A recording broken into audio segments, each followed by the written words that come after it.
Environmental education really works to strengthen environmental literacy and environmental stewardship for our community. So through what we're doing and teaching children and adults and people who come to our sites and locations, we're able to get them to be engaged, have connections to the natural world, and feel like the natural world is important and something that they should preserve.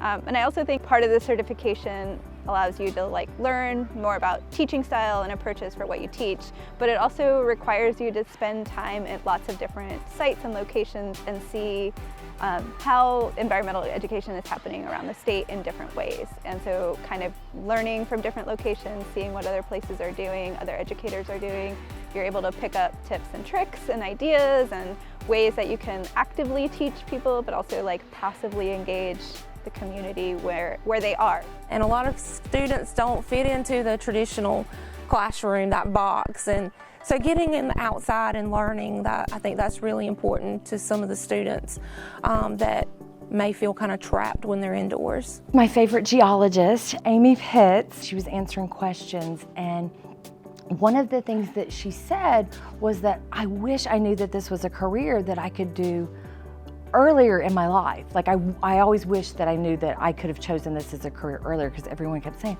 stop playing with rocks. And the light bulb went off. How can we teach children what these career paths are? And so we ended up in creating the STEM Career Expo to go to different magnet schools and show children a science fair of all the different careers and look at all the cool things that you can do with science and technology and other things. Through the certification, one thing that I've really worked on is making sure that our environmental education programs are welcoming and inclusive to everybody. So we provide a lot of programming here to school groups and school-age children, and we want to make sure that kids with disabilities are able to be engaged, their families and their caregivers and adults are able to be engaged. And so through the certification, I kind of strengthened a lot of the skills on how we can teach what we teach, but also kind of tweaked and learned and adapted what we're doing to make sure that it supports learners of all types. I have Megan Davis with the North Carolina Museum of Natural Science, and we actually had a grant last year that helped us be able to get this pond installed. So my students are going to be coming out here in just a minute, and they're going to get their hands dirty and they're going to play with some pond critters, and we're going to make our outdoor classroom beautiful and engaging. One of the things that I did was apply for the UTOTS program from the Museum of Natural Science. And so when we got accepted into the UTOTS program, that brought them in to give those 6 professional development days to the whole staff. And so they got to hear from other people how they could incorporate all of the outdoor learning into their classrooms in math, science, reading in all different ways.